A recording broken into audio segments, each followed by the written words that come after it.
Jeremy Fowler is the only one this entire time that I saw mention possible teams interested in Micah Parsons and working a deal out with the Cowboys. Well, this morning, Jeremy Fowler, ESPN NFL reporter, along with a friend of the show, Don Van Natta, dropped the big article inside the Cowboys' decision to trade Micah Parsons. And Jeremy is joining us on the home of the Cowboys with Shan and RJ right now on the D&M Leasing Hotline on 105.3 The Fan. Good morning, Jeremy. Thank you for joining us.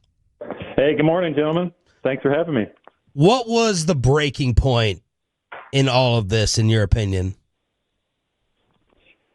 So it sounds like the breaking point was March 18th, where we were able to detail what Cowboys sources claimed was a negotiation directly with Micah Parsons, driven by Parsons. They feel like, Micah initiated talks. The Parsons camp vehemently disagrees with that, but it just, there was no recovery from that day where Jerry locked in on believing that, hey, we have a deal with Micah and it's a take it or leave it situation, where agent David Mulugeta was like, if that's the case, then we don't have a deal. And from there, and of course, Jerry has had his interpretation of how he thinks those words went. And so from there was really no negotiation from that point on. There was no exchanging of proposals. Wow. It was quiet. And so, Dallas really just by mid-August had kind of started to move on.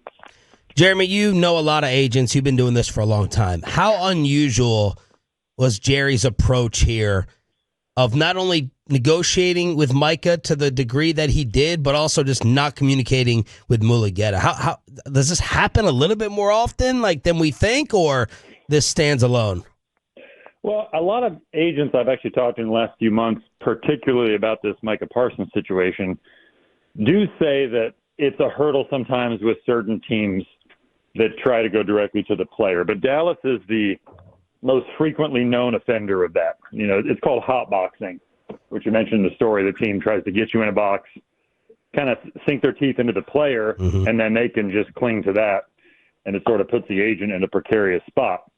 And, it's one of those things where I think with high-profile players, with a team like Dallas moving forward, you probably have to warn your player, like, hey, this is what they're going to do, if you want to warn them of that. So, but that's the thing with Dallas, I think, at least from their interpretation, this is just what they claim, but they feel like Micah's the one who made the phone call March 18th, came into the office, was almost dictating terms. That's how they painted it. So because of that, I think Jerry Jones feels either he was duped or, he feels like Micah went back on his word, and they just never recovered from that point. I know you said that there were no negotiations or formal proposals between the two sides, but tell us about a final attempt from Micah's side to approach Dallas before traded. Yeah, it was my understanding from sources that on Tuesday, David Mulugeta, the agent for Micah Parsons, reached out directly to the Joneses in an email, just saying something as it was recalled to me, something to the effect of hey, there's been a lot said in the media, probably some miscommunication out there, but despite all of that, we know he would have a robust trade market, but we're willing to do a deal. Maybe we can hammer something out. Maybe we can get together. It was basically an olive branch, like a last-ditch effort. And Jerry Jones said something to the effect of, well, we've moved on and we're looking at trading him, so it's either he goes somewhere in a trade or we're back to where we were, which pretty much means it was interpreted as he would have to play on the fifth-year option. And, at that point, the ball got rolling pretty quickly. Green Bay got a formal offer to Micah Parsons later that Tuesday. So at some point, everything went down that day, and then they had a couple days to negotiate a contract, which I think was pretty smooth because, Mulugeta has Jordan Love and Xavier McKinney and a lot of star Packers players, so there was already a built-in respect there. So it was far easier to do than this Dallas deal was with Parsons over the last 5 months. Jeremy Fowler, ESPN, with the headlining piece on the website along with Don Van Natta inside the Cowboys' decision to trade Micah. Jeremy, what were some of the concerns that you learned throughout the homework for this piece that Dallas had with Parsons? What were some of the things that concerned them about him? You mean as a player inside the locker room and in the building. All the issues, from the podcast to the work ethic, all of it. Yeah, I would say nothing out of the ordinary for a star player. It wasn't a situation where he was out partying or missing meetings. I think he was a hard worker and generally a good teammate. Talking to people with the team and either coached Micah recently or have been there, they did feel like the podcast rankled some teammates. You heard Malik Hooker, I believe, spoke out on it at one point. Yeah. He wasn't the only one that I think had a problem with it. Just the image of like, hey, we're studying game film and you're doing a podcast, But players can do things on their own time. I know the front office and the coaching staff didn't have a problem with it, but I think some teammates did. And then, it's just some people I talked to for the story said that he can be a little critical. Some of that's of teammates. Some of that can be a passion of the game type thing, where he wants guys to step up. But coaches have told him before, like, hey, you're the most talented guy on the team. Not everybody's going to be able to reach that level. So you need to show some grace and lead and bring players along with you as opposed to criticizing them. So those are just some small things. Like the stuff about the run defense. I mean, did he play outside of structure sometimes? Yes. But a lot of star pass rushers do that. Right. And you pay them to do that to get sacks. So that's not really a huge issue. Jeremy, you mentioned that it was that March 18th meeting that really flipped things for Jerry and kind of set everything in motion. Looking back on all these criticisms that they now have and different things like that, do you think that's at all a case of revisionist history at all, or building a case since March 18th? Or was there any sort of a push before that date from others in the organization of like, hey, we really should take a look at if we want to pay this guy? Well, the sides did meet at the combine. There's a situation where all the agents are there in Indianapolis in the hallways of hotel rooms, and the Cowboys have their bus in Indianapolis. So Mulugeta and the Joneses met at some point in Dallas, or if it wasn't the Joneses, it was the Cowboys brass. And for people we talked to seemed to come away from the combine thinking that Parsons was comfortable going last in the pass rush market, meaning like T.J. Watt, Myles Garrett, Max Crosby, letting some of those deals get done and then coming and batting cleanup with a bigger number. I talked to somebody on the player side who disputed that they were open to doing a deal whenever as long as it was fair and manageable. So they talked to the combine, and then Parsons was in Abu Dhabi, I believe, in a kind of a vacation march with some other NFL players. When he got back is when everything went down with Dallas. It was that March 18th day. And you have differing accounts as to how that went down. Dallas says that Micah called them eager to do a contract.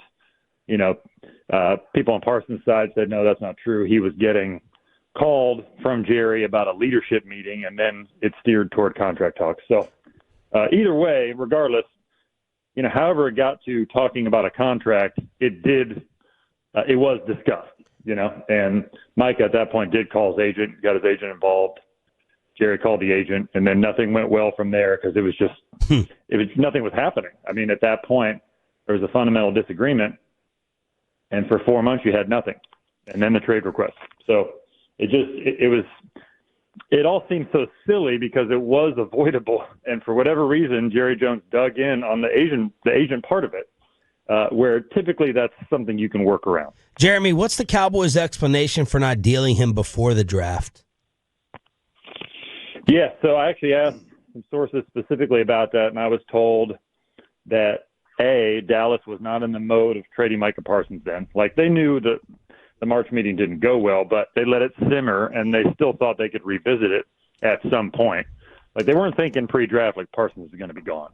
Yeah. I don't get the sense that they truly thought that until August, where, one source told us that, hey, Jerry Jones might have said that trading Micah was BS publicly, but he had to kind of zig and zag there because if you say publicly we're now trading a guy, it probably helps your leverage a little more than when you say you are trading him. Jeremy, do you think this was a fair offer they got in return? I actually don't think it was that bad. I mean, it's not ideal. I would say the pulse around the league is mixed reviews, kind of like if you look at a movie that's just okay, the reviews are mixed. That's how I compare it. Some didn't have a problem with it. They said that's probably the best you could do. It is a sliding scale with the money the new team has to pay these pass rushers. I mean, people compare the Khalil Mack trade. That was 7 years ago, I believe. his deal was like low 20s per year, like 22, 23 million a year. Micah's now at 47, so that's double the market. So a team's not going to give you 4 first-round picks and have to pay that. They're just not going to do it. So some make the argument that, hey, 2 first and Kenny Clark is actually not terrible. Others say you should have gotten more, and if you would have done it pre-draft, you could have opened things up to more teams. Dallas actually counters that. They believe fundamentally that it's better to wait after the draft to do a trade. That's just kind of their MO. Other teams disagree with that. They think it's better around draft time, but Dallas thinks like if you try to do a trade April 24th, teams are eager to make their picks. They don't want to give them away. Were there other teams involved? Which other teams did they reach out to? Yeah, we never got the full list. I know the Carolina Panthers inquired. They did not make a formal offer, but they did inquire, so they were in talks. And, you know, we heard some whispers from league circles that Micah had interest in certain teams. Green Bay was one, but like a little bit of Baltimore, a little bit of Kansas City, Philadelphia. But we never really – some of those teams didn't look into it really. I know Kansas City didn't. There wasn't a lot of momentum in some of those other teams. But Carolina did look into it, and Dallas would have had reason to look into that because of Derek Brown, you know, star defensive tackle. They were looking for those type of players, those interior D linemen. So that made some sense. But Carolina ultimately didn't want to move Brown and didn't move on that. Jeremy, what was your other like big wow moment in putting this together with Don, where you're like, oh, that's something that people are going to be surprised to read or hear? Was there something else that was a wow moment in here for you? I would say just some of the commentary out of Dallas about that March 18th meeting that we were kind of able to nail down the date and the contents of it, and just how it's tough, right? Because they're painting Micah as coming in there and driving the negotiation, initiating it, which Parsons camp disputes.